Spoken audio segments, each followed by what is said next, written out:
Salut à toutes et à tous et bienvenue pour cette dernière émission d'un monde de bulles que je ne vous présente plus.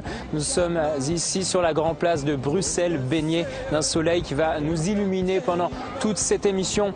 Je n'ai pas grand chose à vous dire, vous connaissez l'amour que j'ai pour la bande dessinée. On va une nouvelle fois aller dénicher, découvrir des nouveaux auteurs qui m'ont fait rêver, qui j'espère vont vous faire rêver, vous les grands amateurs, les fous de bande dessinée. C'est parti.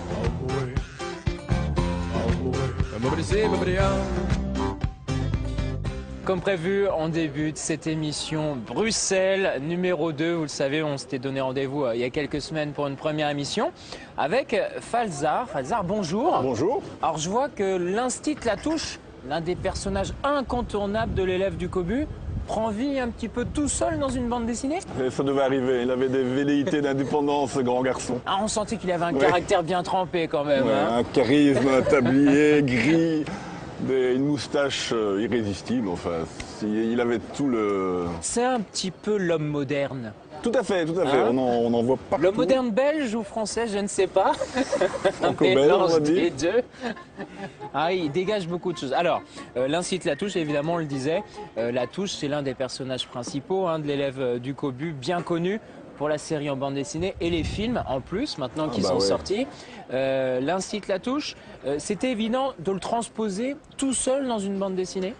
Mais Latouche, c'est un peu le mauvais du Cobu, dans la série du Cobu. Mais en même temps, il a un côté très attachant. Ses défauts restent attachants. Donc ça me semblait assez intéressant, enfin ça semblait aussi à l'éditeur assez intéressant de développer ses mésaventures, surtout dans son environnement proche, c'est-à-dire avec ses collègues, parce que dans la série Latouche, on ne parle pas du tout des enfants, des élèves, on parle essentiellement du corps enseignant. Et quel corps? Et quel corps, justement, on va en parler. Il y a une sorte d'invasion, mais ô combien intéressante pour nous, pour nous, femmes enseignantes. Hein. Tout à fait. Alors, on va en parler dans un instant. J'en reviens à l'Institut Latouche. Je disais transposition d'un personnage dans une série maintenant un petit peu annexe. Comment tu as fait? Tu t'es inspiré quand même de tout ce qui avait été créé autour de ce personnage, c'est-à-dire on sait quelque chose sur lui, des petits éléments, mais en même temps, il faut construire le personnage, parce que maintenant, il est tout seul. La personnalité a quand même été bien définie par Zidrou, même s'il restait des zones d'ombre. Il est célibataire, ça c'est clair, mais il y avait encore pas mal de choses aux alentours à explorer. Il y avait un côté, la force sombre, la force obscure de l'Institut Latouche. Donc ça restait quand même un terrain relativement vierge, même s'il y avait des choses qu'il fallait conserver. Donc Falzar, on le disait, l'Institut Latouche, c'est la rentrée scolaire traditionnelle, on va dire. Il arrive et là, catastrophe pour lui. Tous ses copains mâles, entre guillemets, ne sont plus là. Il y a une sorte d'invasion de femmes dans le corps professoral. C'est une vraie catastrophe pour lui. Complètement. Il est perdu. Il s'attendait donc à retrouver les locaux poussiéreux et ses collègues poussiéreux. Et là, il retrouve des personnes qu'il ne connaît pas bien, puisque c'était un vieux célibataire, c'était un vieux garçon l'a touché. Donc là, il est entouré de sexe faible, si on peut dire. Qui deviennent très forts. Enfin, on verra dans l'album.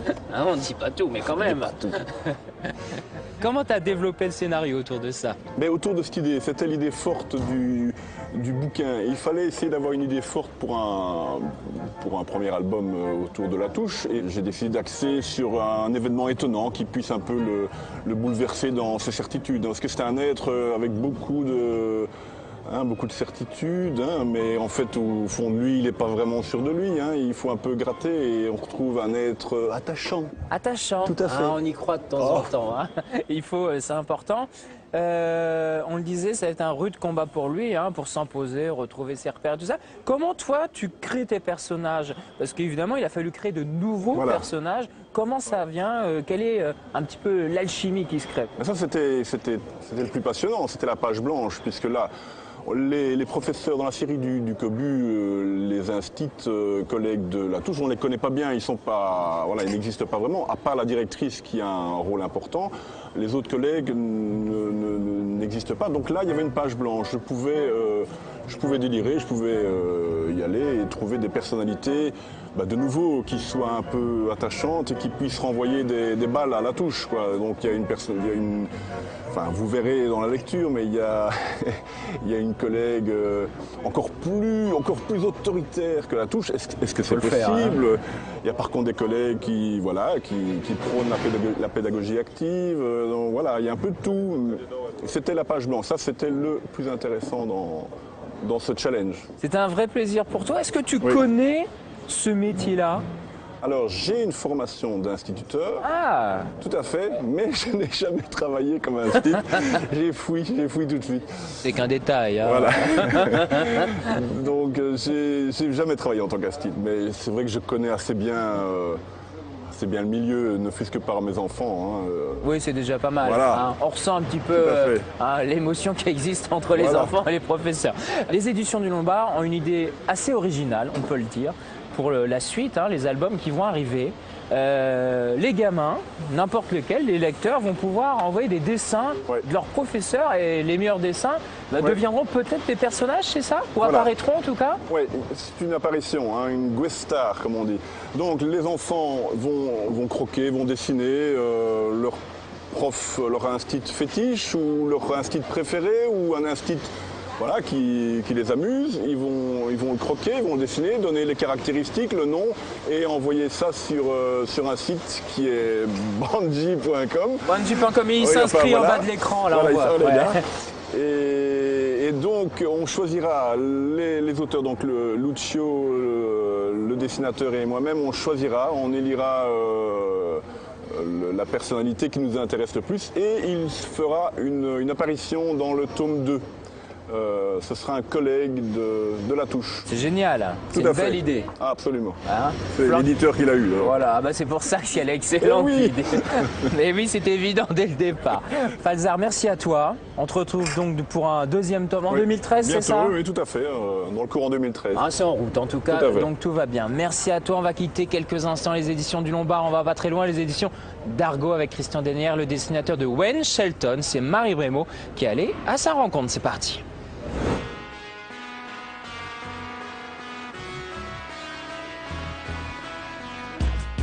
Christian Denyer est entré dans les ordres de la bande dessinée il y a plus de 50 ans. Depuis le début des années 2000, il illustre la série Wayne Shelton, écrite par Jean Van Damme. Wayne Shelton, ce vétéran du Vietnam qui vend à quiconque ses services pour de délicates missions, se dévoile petit à petit. Au fil des albums, on a réussi, à l'apprivoiser et à mieux le connaître, à découvrir certaines facettes de ce personnage-là, qui dans les 2 premiers albums était très froid, très distant, même un peu désagréable. Au fil du temps, on a vu qu'en grattant un petit peu le vernis, on découvre un personnage vraiment très humain. Le 11e album est sur le point de sortir et à force de le croquer, Christian Denyer s'attache à Wayne Shelton, ce cinquantenaire séduisant, au point d'identifier ou fantasmer des ressemblances. Quand on dessine un personnage, on est ce personnage, on le vit.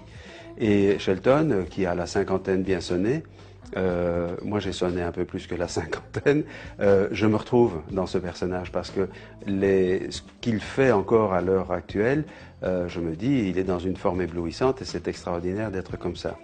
Et je me dis, quelque part, j'espère que je le suis aussi. Et si je ne le suis pas, je rêve et je me prends pour Shelton. Passionné, tout jeune, ce Belge avait déjà un crayon dans la main. Il a dévoré tous les Black et Mortimer, Largo Winch 13 ou encore Spirou. Des dessins dont il se sent proche, le souci du réalisme est érigé en règle absolue. Dans le type de BD que je fais, le type de BD réaliste que je dessine, et avec Jean Van Damme, qui est un scénariste des plus crédibles qu'il soit, je me dois d'avoir un dessin qui colle à la réalité et à la crédibilité qu'il veut insuffler dans ses scénarios. Je ne cherche pas à faire un dessin artistiquement parfait, je me mets au service d'une histoire. Je veux que mon dessin, que ma planche soit la plus lisible et la plus claire possible.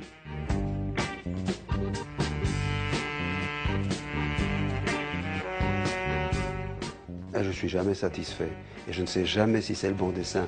Quand tout à l'heure, j'ai refeuilleté un de mes anciens albums, j'évite de faire ça, parce que j'ai envie de tout recommencer.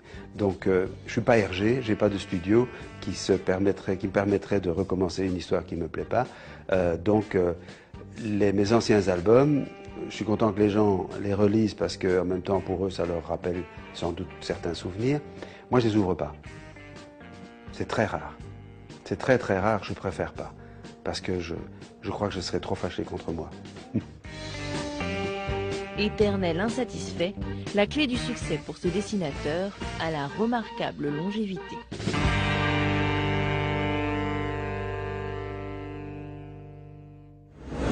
On continue nos aventures bruxelloises. Nous sommes ici, là où le cœur de la bande dessinée des originaux bat depuis plusieurs années. C'est la galerie Champaka, en plein centre de Bruxelles. Et on va y découvrir une nouvelle bande dessinée, un one-shot, malheureusement, je trouve, mais on en parlera avec Zabu, justement. Zabu, bonjour. Bonjour. Cette bande dessinée qu'on découvre, d'où elle vient, quelle a été l'étincelle, justement, la naissance? Ça date d'il y a quelques années. J'ai eu l'idée d'une vieille dame qui était technicienne de surface, qui avait des journées un peu plus ennuyeuses, mais qui secrètement la nuit collait les poussières qu'elle volait, les plus belles poussières qu'elle volait là où elle allait travailler. Elle les collait les unes aux autres et elle faisait une espèce de sculpture en poussière qui lui ressemblait, puisque tout le monde l'appelle dans l'histoire la vieille chouette, et donc elle faisait une sculpture de vieille chouette avec laquelle elle avait l'idée de se venger des humiliations quotidiennes qu'elle subissait. Donc ça, c'est la première idée que j'ai eue, puis de là, j'en ai eu d'autres. J'ai décidé de les rassembler, d'essayer de faire une histoire chorale avec toutes ces histoires. Les Petites gens, les éditions du Lombard, on va découvrir ce quotidien, cette vie. Il y a à peu près 6 personnages principaux, entre 2 immeubles, cette rue, ils vont se croiser. Voilà, c'est vraiment du quotidien. Ces personnages, il fallait qu'ils aient chacun une place identique dans l'histoire, ou est-ce qu'il y a une sorte de meneur qu'on suit un peu plus? Comment ça va se passer? Mais j'ai vraiment essayé de faire une histoire chorale, donc qui n'est pas un personnage qui soit dominant par rapport à l'autre, qu'ils aient chacun leur couleur, qu'ensemble ils donnent une certaine idée du monde d'aujourd'hui.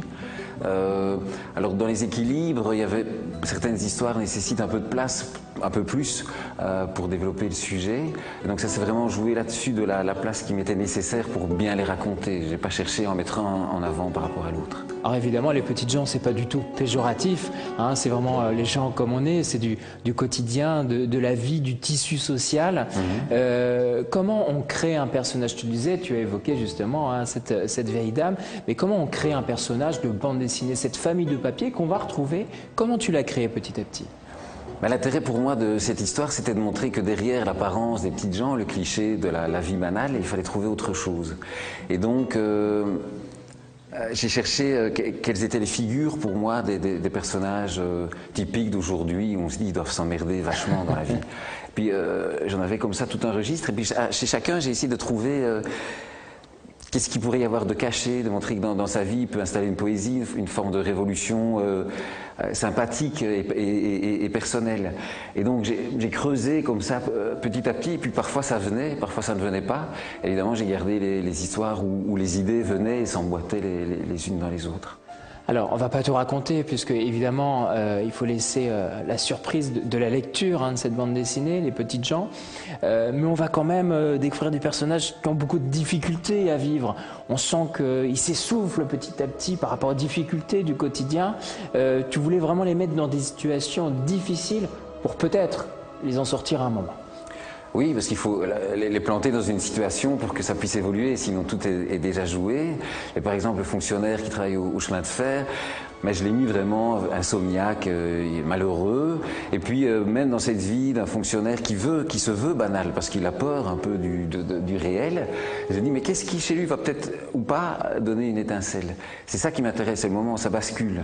Et donc pour que ça puisse basculer, il faut un peu les plonger dans quelque chose qui est moins drôle. Je sais que le cinéaste américain Frank Capra faisait toujours ça, il fait toujours des films pour le moment où j'enfonce mon personnage jusqu'au bout, comme souvent James Stewart dans Monsieur Smith au Sénat, pour le moment où il bascule, il renaît, il y a quelque chose d'optimiste où ça donne envie d'aimer la vie.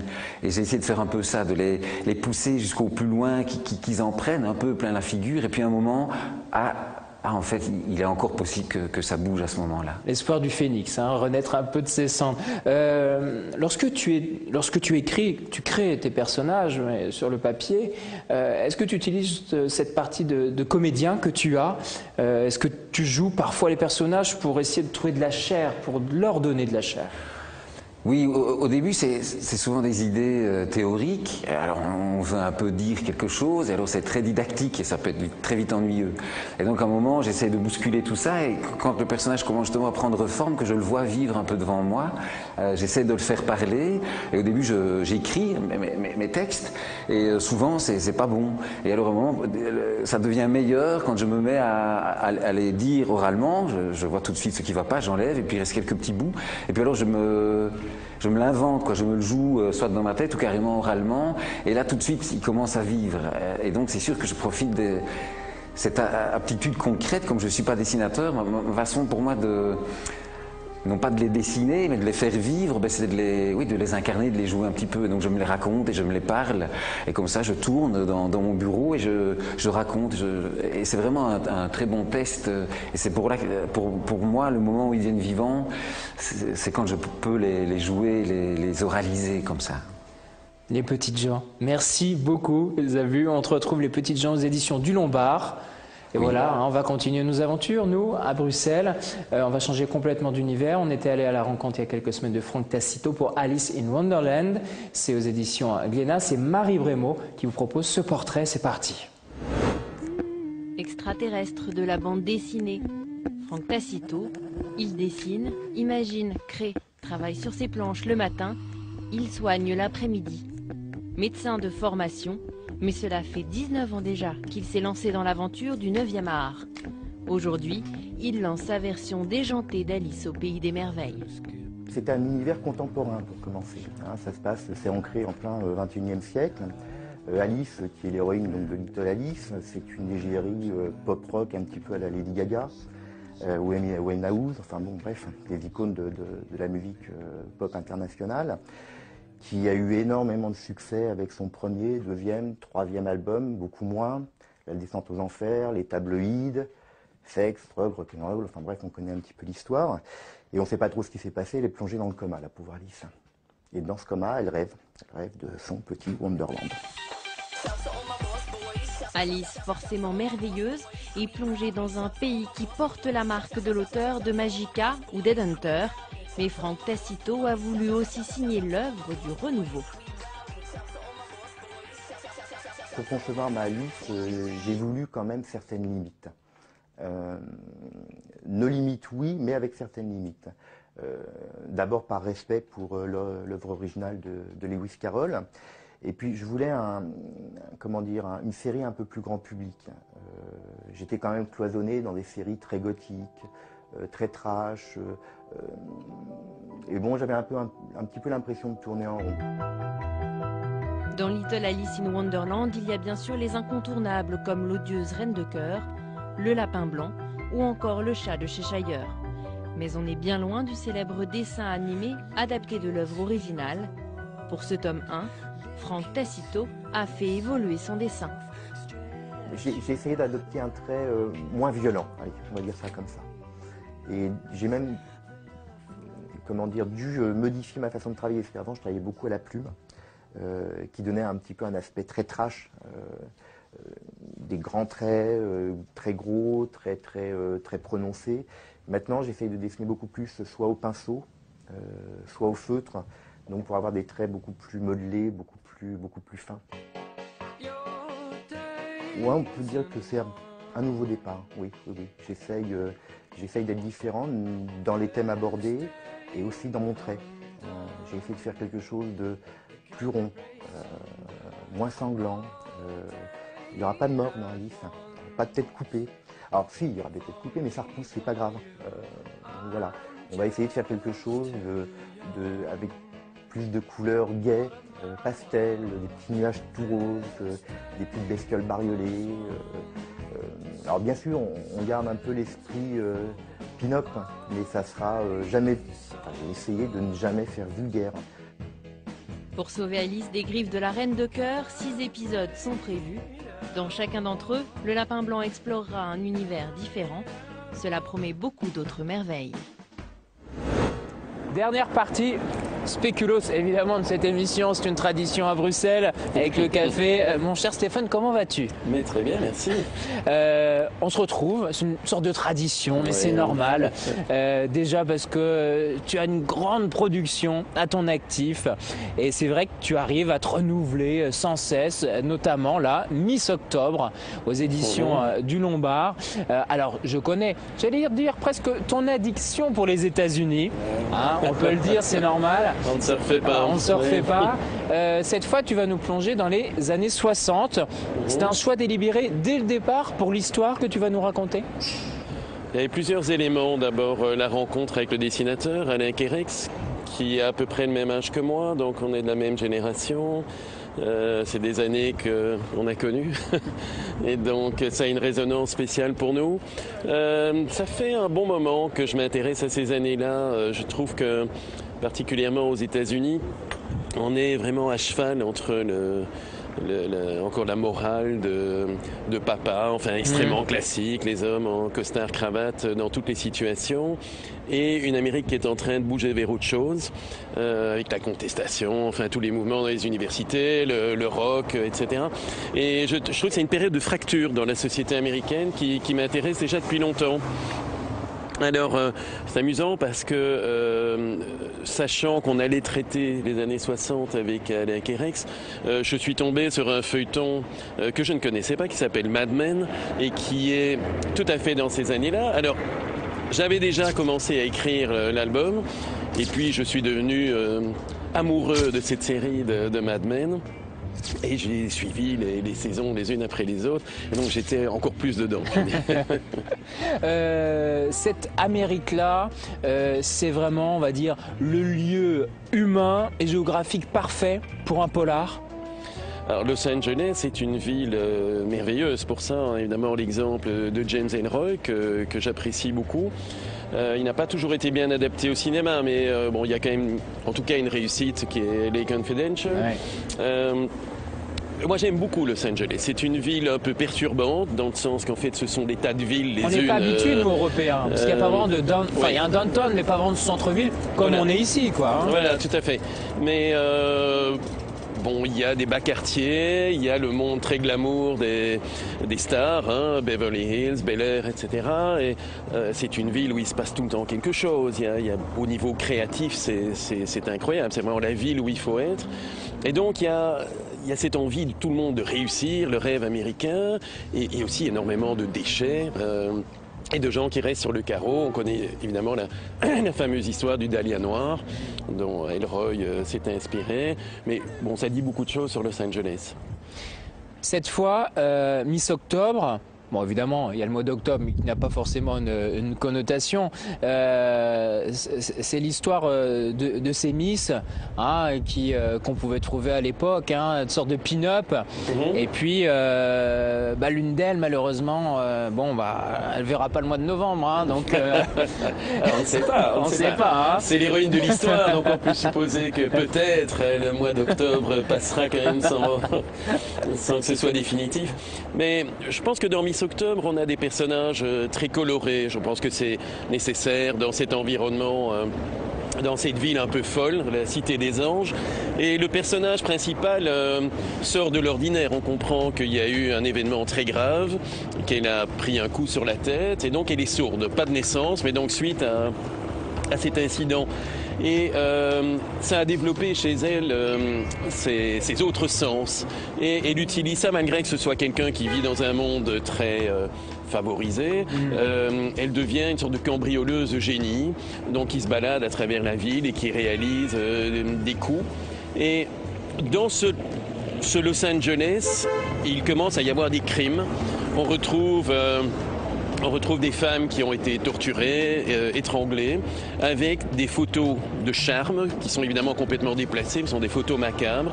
Et l'annonce, pour la première, ce serait Miss Janvier, la deuxième, Miss Février. Et on va découvrir en avançant dans l'histoire que notre héroïne, à un moment, reçoit une lettre où on lui annonce qu'elle sera Miss Octobre. Ah oui. Voilà. Donc on suit son parcours à elle. On a cette annonce-là. Il y a d'autres personnages qui sont importants. Il y a 2 policiers. Il y en a un qui est un peu de la vieille école. Il y en a un qui est beaucoup plus jeune et qui crée une rivalité très forte. Il y a aussi une détective privée qui est une ancienne prostituée qui vient du Mexique, enfin qui va nous amener aussi dans d'autres quartiers de Los Angeles. Donc c'est un polar, je crois, avec des personnages très colorés. Stéphane, je le disais, tu as à ton actif une production importante. Il y a beaucoup de séries qu'on peut suivre depuis des années que tu crées.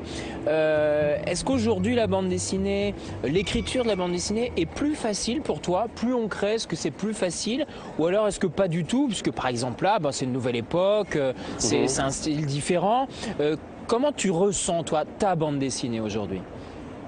Je dirais qu'il y a deux phénomènes qui sont un peu en concurrence. On sait bien qu'il y a une surproduction terrible et que donc ça devient difficile de lancer des nouveaux projets.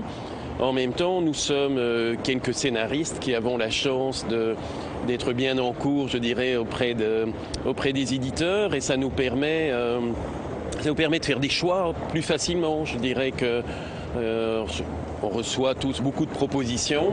Ça nous permet de choisir les dessinateurs qui semblent le mieux convenir à nos univers. Donc je dirais que c'est difficile au niveau du contenu parce que je crois qu'il ne s'agit plus aujourd'hui de sortir un projet rapidement.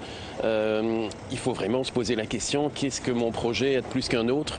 Qu'est-ce qu'on peut dire au lecteur pour qu'il s'intéresse à notre BD plutôt qu'à une autre? On en est vraiment à ça. Et donc je crois que il faut être encore plus difficile. Là, hier soir, c'est la soirée avec un dessinateur que vous avez rencontré d'ailleurs ici à Bruxelles, et on discute d'un projet et on l'aborde vraiment par ce biais-là, en disant nos personnages, on va voir quelque chose qui ne se trouve pas ailleurs.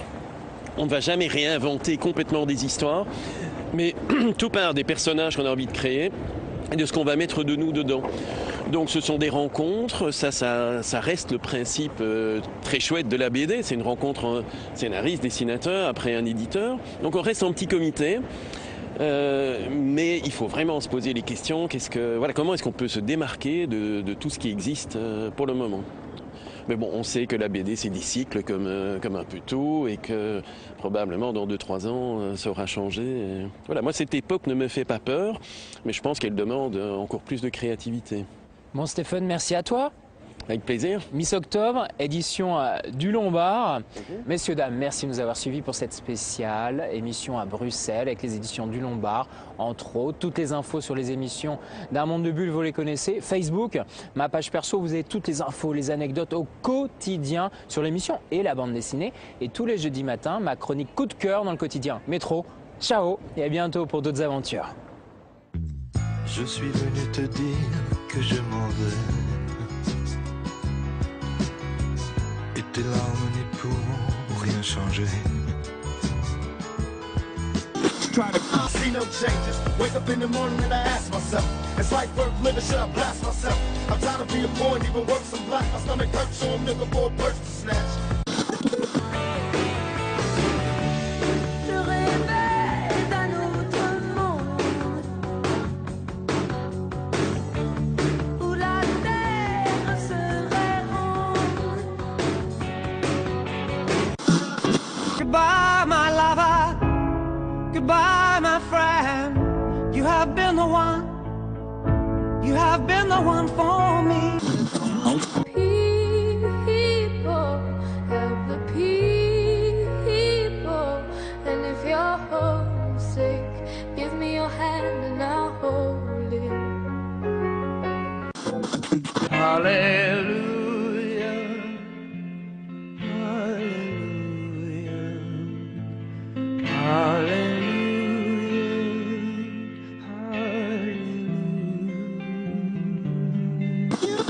C'était la dernière séquence, c'était sa dernière séance, et le rideau sur l'écran est tombé.